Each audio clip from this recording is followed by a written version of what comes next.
Asylum Chapter 9.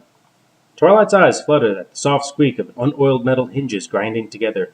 Slowly, she raised her head off the floor, her vision unfocused and blurry. She blinked as the door to her room swung open, her thoughts as cold and indistinct as a morning mist. She lifted a hoof and rubbed away some of the grime left from the previous night's tears. She couldn't remember falling back asleep. When she managed to return her attention to the source of the noise, she discovered two ponies framed in the doorway. Someone said something. Twilight shook her head, trying to clear away the cobwebs. They repeated themselves, the noise garbled and distant. "I don't understand," Twilight croaked. One of the ponies, a pale yellow mare, took a step closer. "Are you okay, Twilight?" she asked, her voice pushing through a fog that shrouded her thoughts. Recognition teased at the edges of Twilight's mind. A nurse's cap rested atop her pale blue mane, and her familiar face was covered up in far too much makeup, an attempt to mask the crow's feet at the corner of her eyes. Twilight had seen her before, but a name eluded her. Did I see her around the hospital? Or was back in Ponyville? Which life is she from? Twilight shivered when she was unable to answer herself. Pushing the questions aside for later, she looked down at herself. She lay where she had passed out the night before, the awkward position and hard tile floor explaining the dull aches in her limbs. Her coat was matted in places with a salty mixture of sweat and tears. Her eyes and throat felt raw. She was cold, fatigued, and a long way from home. She glanced back up. Yeah, I'm okay. The nurse hurried over as Twilight attempted to stand. "Careful, honey," she cautioned, helping Twilight to her hooves. "Now, what happened? Why were you on the floor?" Twilight averted her gaze. "I had a bad dream," she whispered, sounding raspy and weak. "I fell out of bed and I couldn't." Her voice trailed away. "Oh, you poor thing," the nurse said as she picked up the damp sheets and deposited them on the bed. She sounded sincere enough to Twilight's ears, although it could be hard to tell when every one of them forced it so often. "Well, we've got your morning medication coming, and it should help you feel better. Once you've taken care of inspections, you'll get a chance to go to the bathroom and freshen up." Part of Twilight tried to rekindle her earlier passion. It wanted her to get angry and ask questions. What were in those drugs? Why did she need to be medicated regularly? What were they doing to her? The flame flickered and dimmed and threatened to go out completely. Her whole body ached from her unnatural sleeping position on the hard tiles. Her head throbbed in time with her heartbeat. Her body ached for something to take the pain away, something that could give her even a momentary relief. Keeping her mouth shut, Twilight nodded in understanding. She couldn't give in and ask for painkillers. She wasn't going to trust anything they could give her. The nurse's expression softened. "We were told about your situation this morning, and it's pretty obvious that you had more than a bad dream." Twilight flinched slightly when she reached out, but the nurse ignored it, giving her shoulder a gentle, reassuring squeeze. "My advice is to talk to some pony about it." Twilight glanced away. "I know you don't feel like it right now," she interrupted, "but you need to talk to some pony. If you keep everything bottled up inside, you only end up hurting yourself." The nurse's words were painfully familiar, drawing out memories she would rather remain buried. The impostor's vicious smile and cruel words echoed in her mind. "You're hurting yourself by holding on to your delusions." Twilight shivered. I'll think about it," she offered, giving the nurse a weak smile. "Please do," the other mare said with a nod, dropping her hoof back to the floor. She eyed Twilight's disheveled bed. "And don't worry about making your bed this morning. Just leave the sheets on the mattress, and we'll have the custodians come by and change them for you. You just worry about getting ready for your morning checks." "What do you mean?" The nurse frowned for a moment, before her mouth opened in recognition. "Oh, I'm sorry, Twilight. I forgot that you're dealing with some memory issues." She smiled apologetically. "Like I said, you were only told about your special condition this morning. Originally, Dr. Applejack was supposed to be here when you got up, to help you get acclimated to the schedule again. But after yesterday, well, she wasn't going to be able to make it in so early." "Is she okay?" asked Twilight, honest concern coloring her otherwise flat tone. "She's going to be fine," the nurse said. "She had to get her eyes inspected again, just to be sure she was going to be able to work today. I was told she'll meet up with you at breakfast. Until then, I'll be helping you along and getting you back into the routine of things."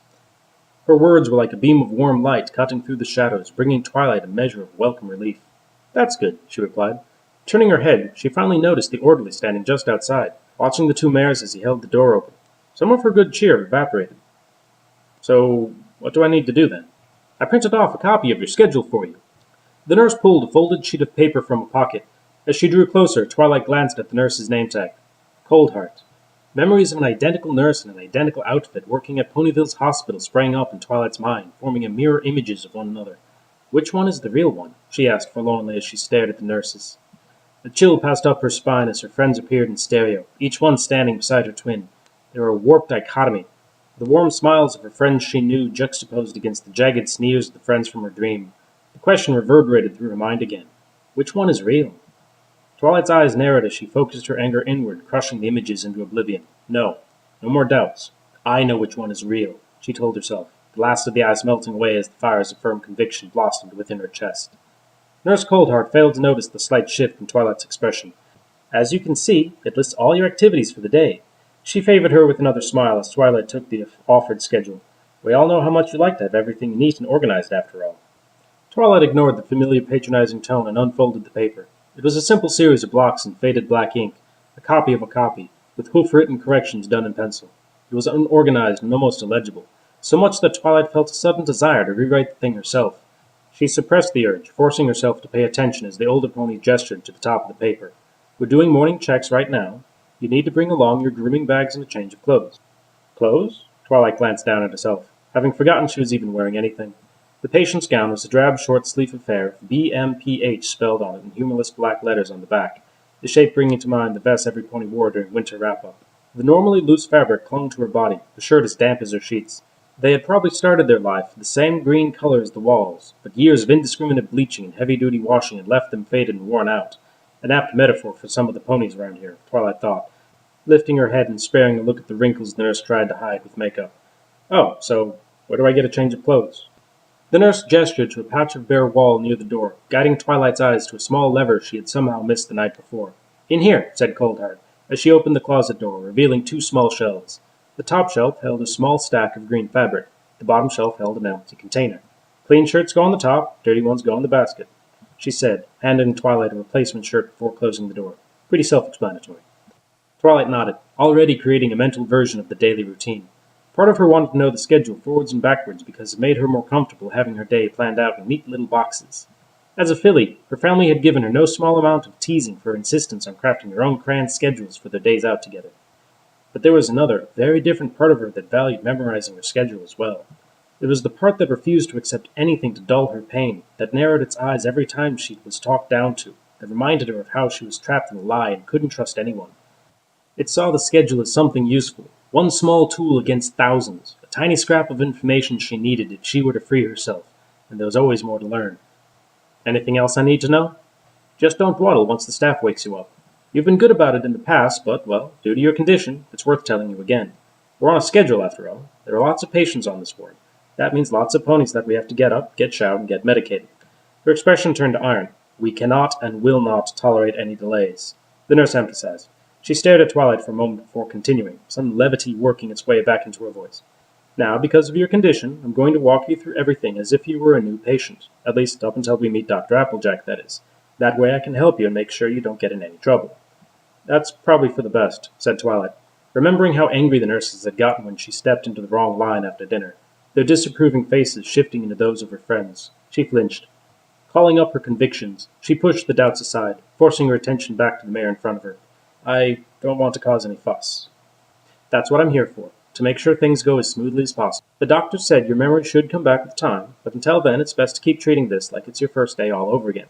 So, once the patients have made their beds and picked up their things, they'll all line up outside for the morning checks. She spoke over her shoulder, gesturing for Twilight to follow her as she passed the orderly holding open the door. It lets us know exactly when everyone is ready, so come along, and we'll get that all taken care of. Twilight hesitated at the entrance, fearing what terrors and tribulations another day would bring. The thought of confronting more ponies from her past drove a sliver of cold dread into her breast. Part of her longed for nothing more than to stay locked in her room, safe from the emotional turmoil of finding her friends trapped within the same broken world. You're ready for this, she told herself, fighting against the icy apprehension. It was just a nightmare. You can't let a bad dream turn you into a frightened little foal. Those weren't your friends. You are stronger than this. Each thought was delivered like a hammer against an anvil, bursting with fire and confidence. They left no room for doubt. But Twilight didn't know if she believed a single word. Lifting a trembling hoof, she stepped over the threshold. Twilight couldn't tell if she were nervous or relieved to be standing in line with a bunch of strangers. Ever since she had come face to face with Applejack, she had wondered if absence of familiar faces would have been a blessing. Having her friends close could be comforting, but the knowledge that they were trapped with her made it a double-edged sword. A definitive answer continued to elude her. Hello, Twilight. No, don't engage her. She surreptitiously turned her head and glanced down the row of patients. She felt like she had gone to a party and ended up at the wrong address. The rest of the patients were unknowns, ponies she hadn't noticed around Broadhoof and could remember from Ponyville. And like slowly realizing she was at the wrong party, she felt herself growing more anxious the longer she went without locating a friendly face. She didn't know any pony there. That's not exactly true, she admitted. A few yards away were two ponies she did know, Cold Heart and Bon Bon. The nurses were talking quietly amongst themselves while a pair of orderlies ensured the room was empty. The rest of the staff were as foreign as the patients, which offered little reassurance. Twilight? Ignore her, and she'll stop talking. After escorting her out of her room, Cold Heart had guided Twilight to a spot along the wall, leaving her there with the orderlies to stay put until she got back. The rest of the ward's patients had begun emerging from their rooms as soon as Cold Heart had trotted away, each one carrying a small grooming kit and a change of clothing. Quietly had taken up positions abreast of Twilight, forming a close line along the wall behind her. A very close line. She examined two of the ponies on either side of her, avoiding eye contact and doing her best to keep from drawing attention to herself. Although they had been standing next to her for a few minutes without doing anything threatening, apprehension still tingled beneath her hooves. She had no problem admitting that they made her nervous. It was entirely justifiable. They were mental patients, after all. Twilight, darling. She'll take the hint and eventually leave you alone. The Pegasus to her left coughed. He certainly was eye-catching, his brilliant orange coat and white mane almost impossible to ignore. Once he had probably appreciated the attention. His high cheekbones and long limbs should have given him a noble air, but whatever had sent him to Broadhoof had taken his good looks as well as his sanity. A gaunt and unkempt figure, there were deep bags beneath his bloodshot eyes, just visible beneath his rat's nest of a mane. Standing motionless and staring at the floor, he could have been mistaken for a statue if it weren't for his assortment of nervous tics and involuntary spasm. Mumbling something beneath his breath, he continued to look down, his eyes never wavering from the spot between his hooves. Twilight! Her patient snapped. What? Twilight hissed as she jerked her head to the right, glaring at the mare beside her. What is it? The other unicorn's face split into a broad grin. Oh, it's nothing, my dear.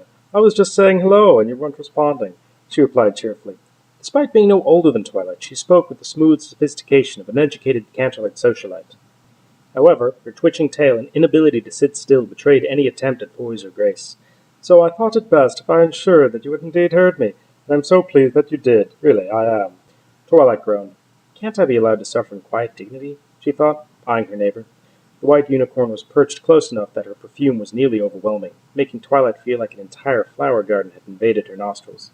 She stood in stark contrast with this evil Twilight, her clothing spotless and her silvery mane crafted into a sort of elegant bun Rarity would have admired. She seemed to notice the discrepancy between their appearances at the same moment. My word, Twilight, you look like a fright. Are you all right? For once her eyes had stopped roaming around the room.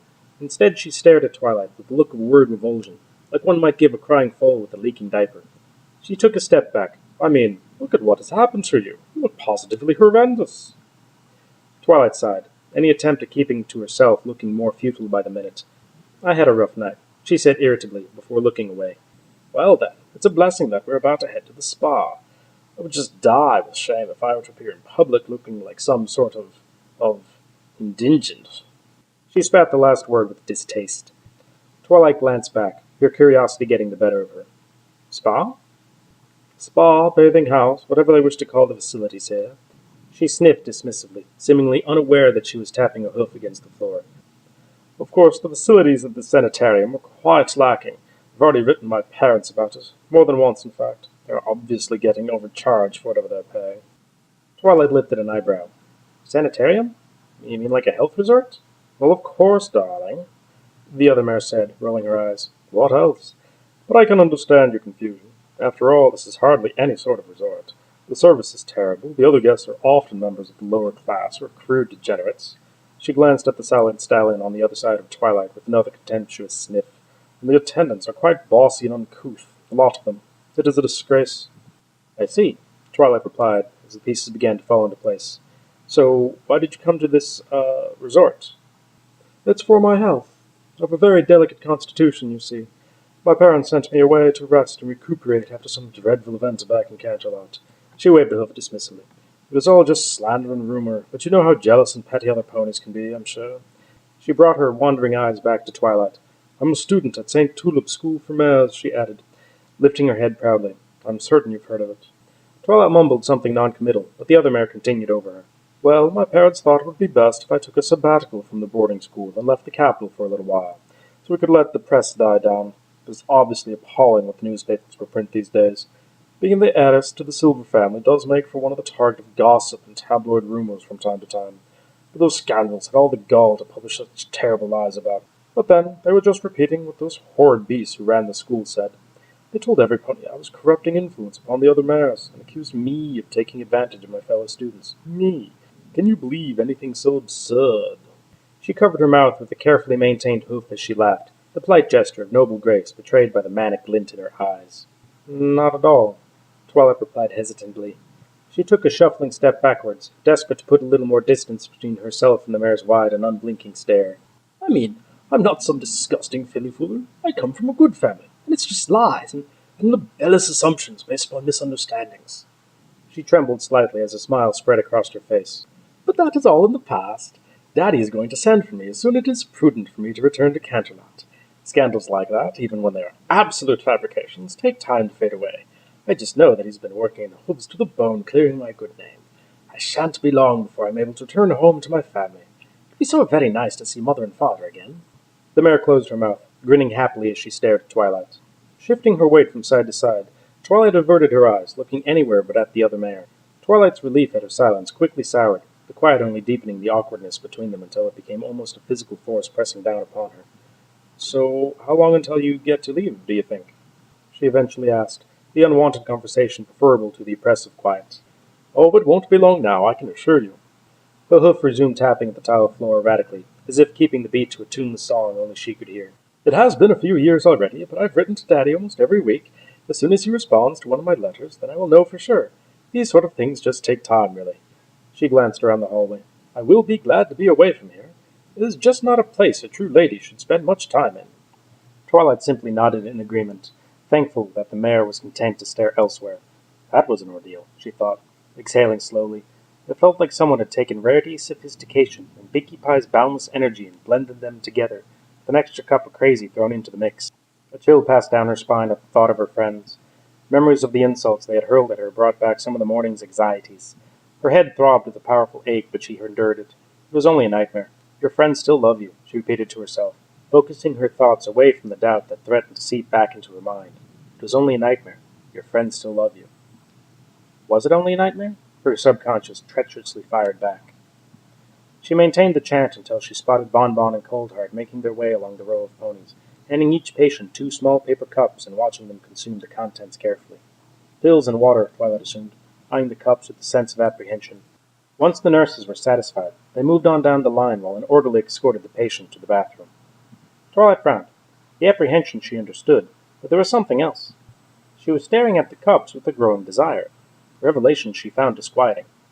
Still, she was unable to glance away, only more aware of the ache in her skull as the nurses drew closer. Her thoughts passed back to the last time she had been given medication, and the painkillers they had included. You don't have to feel pain. The voice whispered insidiously, a low hiss that seemed to come from everywhere all at once and nowhere at all. They can help it stop hurting. You don't need much to make you forget that bump on your head. A little painkiller isn't going to affect anything. It's nothing at all. It was a persuasive argument. If she were back home, she would have reached for the painkillers long ago. What problem was there in asking them to give her what she would have given herself? Twilight shook her head from side to side, as if to physically clear away the treacherous haze gripping her thoughts. Stop thinking that, she snarled at herself. I'm not so cowardly and desperate that I'm going to ask them to drug me. I'm responsible for more than myself. My friends need me to stay strong. They don't deserve to live this life any more than I do. This is about them as much as it is about me. Twilight drew up straighter, watching the approaching nurses with a renewed sense of wary disdain. She took strength from her distrust, using it to feed her convictions. This is about Applejack's family, and Pinkie Pie's scars, and Rainbow Dash's anger, and everything else wrong in this world. I might be the only pony that remembers how things are supposed to be. I can't surrender, because there isn't any pony else they can count on. I need to keep focused for the sake of my friends. A disgusting grin spread wide in her memories. Before it could speak, Twilight brought a mental hoof down on that image, smashing it into a million glittering shards. The fractured smile melted away like snowflakes under a hot sun. I am not going to let some nightmare break my will. Whatever is happening, whatever caused this, I will not give in to self-doubt. I'll prove to myself, to everyone, that I do not just hurt other ponies. Friendship is magic, and I am friends with the elements of harmony. We can return this world to the way it should be. The anger at her imprisonment, her nightmares, the fates of her friends, and the whole topsy-turvy world she was trapped in burned away more of her insecurity, filling her with the warmth of her firm determination. For the first time since she had awoken that day, Twilight felt wholly in control of her thoughts. She basked in her triumph, enjoying her small victory. She didn't get to enjoy it for long. "So, Twilight, did you hear anything about that terrible fracas during dinner yesterday?" The question pulled Twilight out of her introspective reverie. Warily glancing over at the other mare, Twilight relaxed ever so slightly once she noticed the unicorn had returned to something approaching her initially calm demeanor. Oh, yes, I heard some things about it. I should hope so. It ruined what was already a pitiful excuse for a meal. It isn't enough that we have to sit shoulder to shoulder with the ill and destitute. No, now we have to deal with uncultured ponies fighting each other. Twilight glanced past the mare as Bonbon and Coldheart finally reached the two unicorns. A tired-looking orderly walked along with them. A large tray holding dozens of identical paper cups balanced carefully in his mouth. Noticing the shift in attention, the unicorn followed Twilight's gaze. The corner of her mouth dropped the instant her eyes fell upon the nurse. "It is a disgrace how poorly run this establishment is," she said, raising her voice as she pretended that she was still just talking to Twilight. She lifted her chin in a display of haughty disapproval that matched Twilight's memories of the worst sort of Canterlot elite. "I will have some scathing things to say about this play, Twilight, let me tell you." The two Earth ponies ignored her remarks, maintaining their forced cheerfulness. "Hello, Silverglow. How are you doing this morning?" Bonbon asked, finally naming Twilight's talkative neighbor. "That is Miss Glow to you," she stated brusquely. Bonbon's smile didn't even waver, but the lines on Coldheart's face deepened.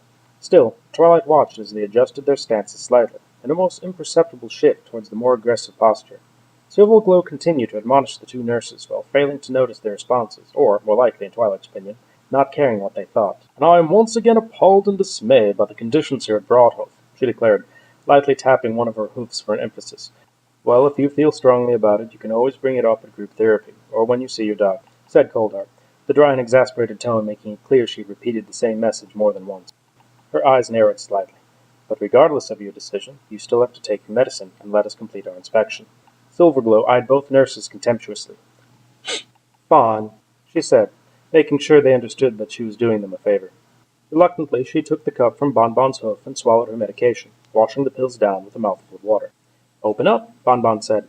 With an exaggerated roll of her eyes, Silver opened her mouth wide, allowing the nurse to peer inside and ensure she wasn't squirreling the pills away in her cheeks.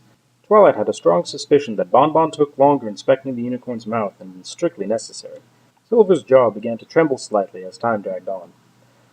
"All clear," the nurse eventually declared, a hint of disappointment in her voice. "Oh well, better luck next time." Silver's mouth snapped shut with a soft click. Her glare lingered on Bonbon as she massaged her jaw. Bonbon ignored the anger directed at her, making no attempt to hide her amused smirk as she trotted over to Twilight. She met Twilight's gaze and winked playfully. Twilight grinned back. "Okay, Silverglow, time for the horn inspection," said Coldheart, stressing the name as she took up the departing nurse's position in front of the glowering mare. "Just be quick about it, will you?" said Silver, as she lifted her snout into the air. "I already feel soiled enough as it is. I don't appreciate having some earth pony's dirty hooves all over my face. And that thing you forced me to wear on my horn never seems to get clean." Distracted watching Bonbon pluck her medication from the orderly's tray, it took a heartbeat before Silver's words registered in Twilight's mind. Something on her horn? She snapped her head about as Coldheart reached up toward Silver's horn, a horn she finally realized was sheathed with a familiar piece of bulky white fabric. "How did I miss that?" she thought, as she stared at the magical suppressor. Twilight grew more conscious of the weight upon her own horn as Coldheart carefully examined Silver's. She glanced to her left, quickly spotting another unicorn a few patients down, the suppressor strangling his horn as well. She checked the rest of the unicorns, unnerved but unsurprised to note that each horn was hidden behind a fabric scabbard. Do they do that to all the unicorns they have here? No. I swear I saw patients during dinner who didn't have them covered, right? Unable to answer her questions, Twilight returned her gaze to Bonbon. The nurse turned away from the orderly, one hoof holding a pair of paper cups. "Here you go, Twilight. This should help you feel better," said Bonbon, with a smile, gesturing at the one filled with multicolored medication. Despite her misgivings, she quietly accepted the cup. Some of the fire she had nurtured was snuffed out in the cold shower of resignation. What could she do?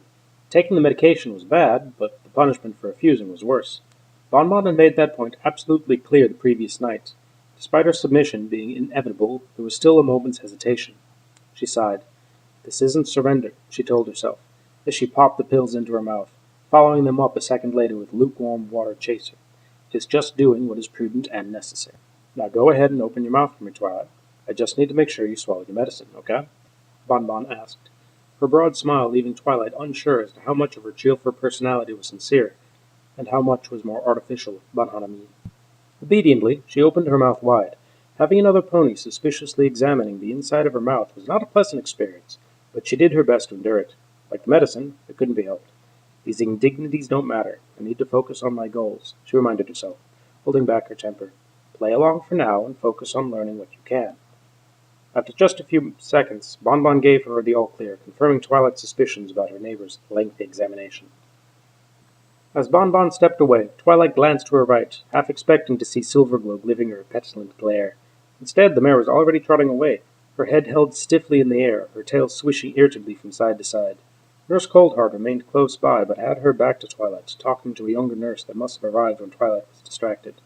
Coldheart gestured for her to go with Bonbon before finally turning around again. Okay, Twilight, it's your turn, she said as she shuffled closer. I'll need to check to make sure the magical suppressor is still intact.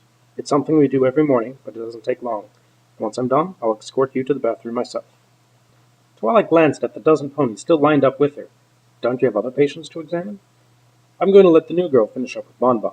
She tilted her head towards the other nurse. She could use some more practical experience, and these examinations are a good way to ease ponies into things. Her painted face brightened. Besides, I want to stick with you until we meet Dr. AJ. That way I can help you out and answer your questions, so we can make sure everything goes smoothly. Doesn't that sound good? Well, I am curious about one thing, said Twilight, taking the opportunity to voice the question that had been percolating at the back of her mind. Do all the unicorns have to wear these magical silencers? Well, no, not all the unicorns have to wear them, said Coldheart, picking her words with obvious care as she played her hoof over the suppressor. She lightly tugged at the fabric and inspected the buckles, making sure nothing was loose or torn. Unicorns only have to wear them when their magical abilities threaten their health and safety. So what you're saying is that you do it to the dangerous ponies, the ones you're worried might use their magic to escape or attack some pony, she said, unable to keep some of her bitterness from seeping into her tone. I understand. It makes perfect sense. After all, an insane unicorn could do a lot of damage. You need to protect yourself and the other potions from the really crazy ones. Coldheart frowned. Twilight, we don't appreciate the terms like crazy or insane around here, she chided, mild displeasure written on her powdered face. And you're wrong. It's not just for safety, but for the well-being of our patients. Many unicorns need to have their magical connections interrupted because of their illnesses, not over fears about what they might do if they could cast spells. There are many diseases and disorders that react negatively to magical usage. Twilight blinked, honestly surprised by the nurse's words. Small snippets from her studies floated to the surface of her mind, half-remembered footnotes and passing references to the roles of magic in certain ailments. It had never been an area she had closely studied, but she had picked up enough working in other fields to find herself believing Coldheart's words. So there are diseases where just being able to use magic can cause problems? She leaned forward hungrily, scholarly curiosity shoving aside bitter cynicism. I mean, I've studied plenty of arcane theory, but I haven't read much on how magic relates to mental illnesses. Do the illnesses only respond differently with unicorn? Does any magical influence have a negative impact? Does casting a spell have the same effect as being targeted by one? What about being in the vicinity of the active spellcaster? Do magically reactive poultices and potions react different if the... She halted her flurry of questions when she noticed the laughter in the nurse's eyes and her barely suppressed grin. Like a colt that had been playing with his mother's makeup, Twilight didn't feel any embarrassment until she finally recognized the amused stare of another. She snapped her mouth shut as she turned a brilliant shade of scarlet. There's no shame in actually enjoying learning new things, she thought defensively, her declaration doing nothing for the warmth in her blushing face. Coldheart's amusement faded quickly. All right, Twilight, she said with a professional air. I'll try to answer your questions, but we don't have that much time. We have a schedule to keep, and you can't be late for your morning meetings. I'll explain while we head to the bathroom, all right? Twilight nodded and grabbed her things. She wanted answers, and she wasn't going to let a little embarrassment get in the way. Besides, it's not like you haven't been in a situation like this before, she pointed out. Surprisingly, it didn't help her feel any better thinking back on the many times her eagerness had ended up embarrassing her. So why is it so different for us than other ponies? Well, in the simplest of terms, it all has to do with how unicorns interact with magic. Unlike Pegasi or Earth ponies, you unicorns shape arcane energy with your mind, explained Coldheart. For non-unicorns, magic is something intuitive and subconscious. Pegasi have to learn how to fly, but they don't have to learn how to walk on clouds. They just do. It's innate, like digesting food. I know that. I took health and biology classes in school, she stated flatly, trying to keep her impatience in check and ignoring the nurse's odd look. I just need to know why it's so different that I need a suppressor on my horn. It's because unicorns control magic with their minds, patiently repeated Goldheart. If the mind itself isn't functioning properly, then the magic it is using becomes unstable. And because some diseases alter perceptions of reality, even casual use of magic becomes a true health hazard. In many ways, it's like a foal's magical surges. The foal uses the magic erratically because their mind isn't fully developed. The last piece fell into place, leaving Twilight feeling particularly slow. Her blush returned with a vengeance. Why didn't I think of that? Oh, of course. Twilight kept her voice steady as she continued her questions. But except for some of the innate abilities of earth ponies and pegasi, magic by itself doesn't directly affect a pony unless it's guided by a spell. So how does just having passive exposure to magical energy affect the disease? Passive exposure doesn't affect anything. After all, our staff use spells on patients all the time, she pointed out. It's the ability to utilize magic that can lead to problems. So, a disease can be directly affected by Unicorn's ability to cast a spell? I don't believe it affects the disease directly, the nurse replied, sounding less sure of herself than before. Although you have to ask one of the doctors to be sure. In my experiences, the symptoms are the problem. Because of the mental link, they can become unpredictable and dangerous. Coldheart glanced away. Hallucinations are the worst. The pony's illness deceives them utterly, altering how they think and what they feel, until magic itself becomes a liability. It's not even the very real danger of them casting the wrong spell unwillingly. They might draw on too much power and cause brain damage. If their senses betray them, they can easily end up burning away their minds without even realizing it. Twilight was struck by the deep weariness in the nurse's eyes, feeling like she was getting an unguarded glimpse into the old mare's soul. Coldheart wanted to hide her scars, hoping to mask the premature wrinkles with bright makeup, but her eyes couldn't lie. Twilight turned away. What could she say after that? Lost in her thoughts, Nurse Coldheart seemed content to let the silence linger. Twilight couldn't help but dwell upon her words, shivering at the thought of a unicorn causing themselves brain damage. An arcane burnout was the dark side of unicorn magic, something every unicorn was warned about growing up. It had always seemed such a terribly unlikely occurrence to Twilight, the idea of some pony drawing in so much magical energy that it created a feedback loop and they ended up frying their own minds. If they didn't pass out from exhaustion first, the searing pain would make any pony give up long before they could cause themselves lasting harm. Any sane pony, she corrected herself, letting her eyes roam over the locked metal doors that ran the length of the hallway. The faces of Silverglow and the twitchy orange stallion sprang to mind. A chill passed down her spine, making the hairs of her neck stand on end. Not every pony here is